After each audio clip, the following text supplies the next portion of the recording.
Assalamualaikum warahmatullahi wabarakatuh. Halo, selamat pagi anak-anak kelas 1 semuanya yang soleh dan solehah. Semoga kalian semua tetap dalam keadaan yang sehat dan tetap semangat belajar dari rumah ya.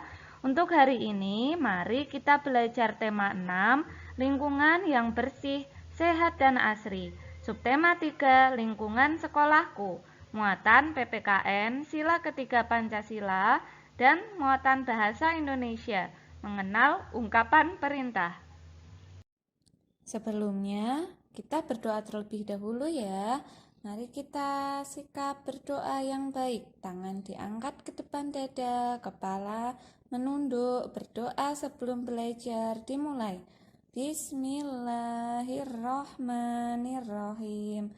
Raditu billahi robba wa bil islami dina wa bi Muhammadin nabiyya wa rasulah. Rabbi zidni ilman warzuqni fahma.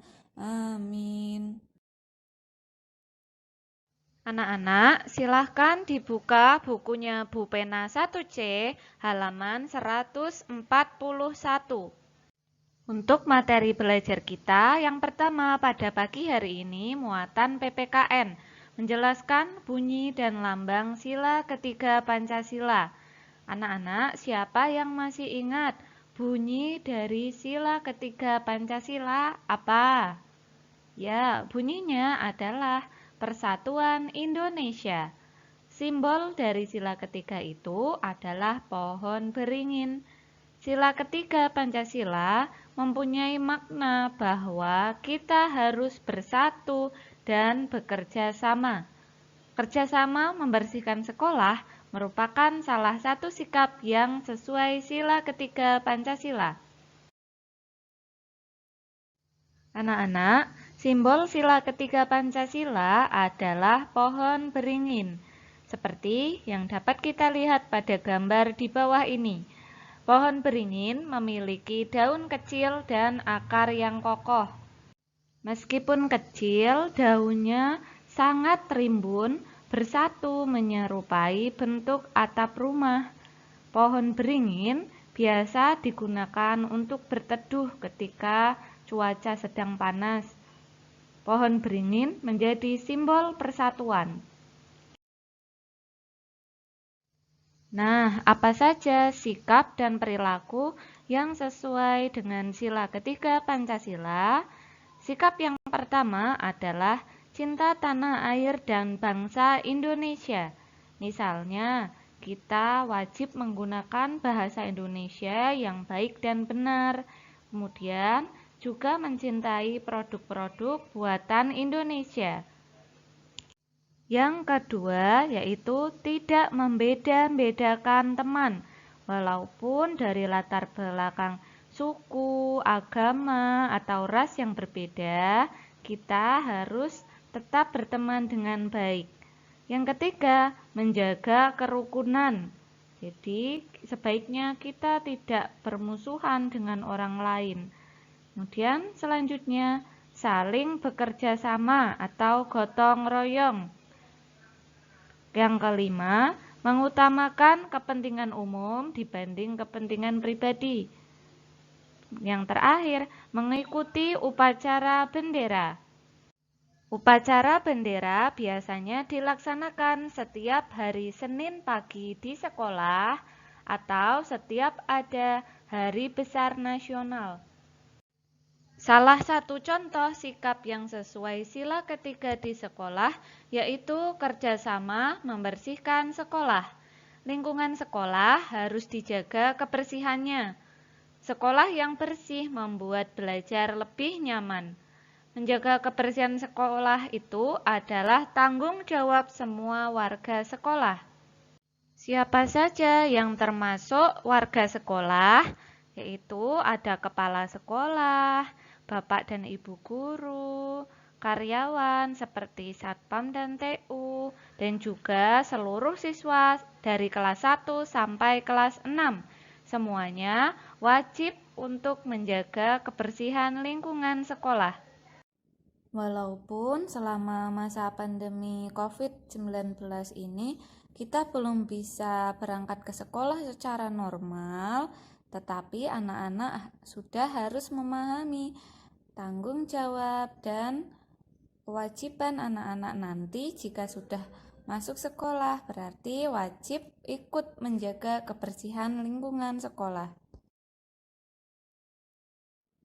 Kebersihan itu merupakan tanggung jawab bersama. Oleh karena itu, kadang kita memerlukan bantuan orang lain. Kadang juga kita harus memerintah orang lain. Nah, di sini kita akan mempelajari ungkapan perintah. Ungkapan perintah itu ungkapan yang berisi permintaan seseorang untuk melakukan sesuatu, atau dalam kata lain, menyuruh orang lain melakukan sesuatu. Kita lihat pada contoh percakapan ini. Mei, tolong bantu membuang sampah ya. Kemudian Mei menjawab, baiklah Fitri, mari aku bantu agar cepat selesai. Kalimat yang diucapkan Fitri termasuk ungkapan perintah karena di sini Fitri menyuruh Mei untuk membantunya membuang sampah. Bagaimana ciri-ciri ungkapan perintah itu? Ungkapan perintah biasanya diakhiri dengan tanda seru. Tanda seru itu menulisnya seperti ini ya, garis tegak lurus dari atas ke bawah, kemudian diberi titik. Kemudian ciri yang kedua, ungkapan perintah dapat ditulis dengan akhiran lah atau kan. Nah, misalnya bersihkan, ambilkan. Kalau yang akhiran lah, misalnya cucilah, jagalah. Nah, seperti itu misalnya. Kemudian ungkapan perintah juga dapat dimulai dengan kata tolong agar terdengar lebih santun, karena kita menyuruh orang lain biar lebih sopan, kita menggunakan kata tolong, khususnya apabila kita meminta bantuan dari orang yang lebih tua seperti ayah, bunda, atau bapak, ibu guru di sekolahan. Maka kalimat perintahnya alangkah lebih baik menggunakan kata tolong. Perhatikan contoh ungkapan perintah berikut ini.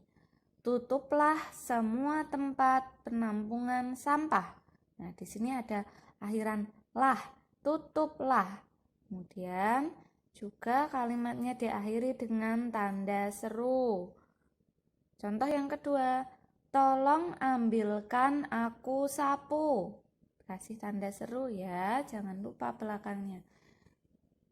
Yang ketiga, rapikan kamarmu sebelum pergi sekolah. Keempat, bersihkan dapur ini agar menjadi bersih kembali. Nah, di situ dapat kita lihat ada beberapa kata tambahan. Tutuplah, rapikan, ambilkan, bersihkan. Kemudian juga ada yang menggunakan kata tolong. Diakhiri dengan tanda seru. Anak-anak, ungkapan perintah dapat disampaikan menggunakan kata-kata yang santun. Contohnya, tolong, cobalah, silahkan, dan kiranya. Kita perhatikan contoh percakapan berikut ini. Ada Bu Guru dan Made. Bu Guru berkata, Made, tolong hapus papan tulis itu. Made menanggapi, siap Bu Guru. Bu Guru melanjutkan, Dedi, silahkan ambil hasil ulanganmu.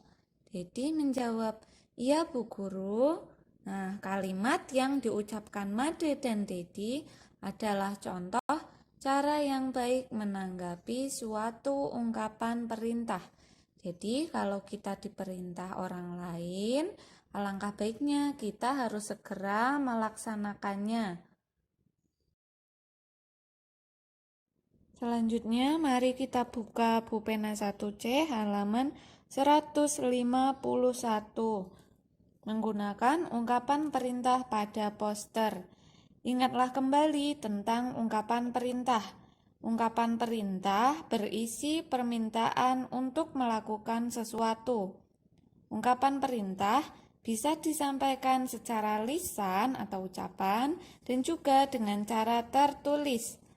Ungkapan perintah dalam bentuk tertulis dapat kamu temui pada poster. Apa itu poster? Poster adalah karya seni yang berisi gambar dan ajakan. Perhatikan contoh gambar poster di samping.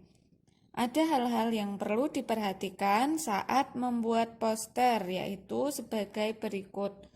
Yang pertama, gunakan gambar yang sesuai tema. Jadi gambarnya harus tepat ya. Yang kedua, tentukan pesan apa yang akan disampaikan. Ketiga, pesan tersebut ditulis dalam kalimat yang singkat, jelas, dan menarik. Ditulis dengan huruf yang jelas, kemudian gambarnya dapat diwarnai sehingga terlihat lebih menarik. Kita lihat contoh poster di samping. Ada gambar apa pada poster tersebut? Pada poster tersebut ada gambar anak-anak sekolah yang sedang membersihkan halaman sekolah. Ada yang menyapu, menyiram tanaman bunga, membuang sampah pada tempat sampah, dan kemudian ada tulisan pesan yang ingin disampaikan, yaitu marilah bersama-sama menjaga kebersihan lingkungan. Jadi, tema, poster, dan pesan yang ingin disampaikan itu sesuai ya. Gambarnya anak-anak sedang membersihkan, kemudian ajakannya juga untuk menjaga kebersihan lingkungan. Kita lihat contoh poster yang kedua. Ada gambar anak yang sedang membuang sampah pada tempatnya. Kemudian, apa pesan yang disampaikan? Cinta lingkungan, buanglah sampah pada tempatnya. Di sini sudah sesuai juga ya antara pesan yang disampaikan dengan ilustrasi gambar yang menarik. Nah, kalau yang ini ada gambar bumi sedang memakai masker dan sedang mencuci tangan. Pesan yang ingin disampaikan yaitu bersama kita cegah corona. Pakai masker, rajin cuci tangan dengan sabun, di rumah saja. Kita bisa melihat ya bahwa pesannya menggunakan ungkapan ajakan. Ada tanda seru di situ.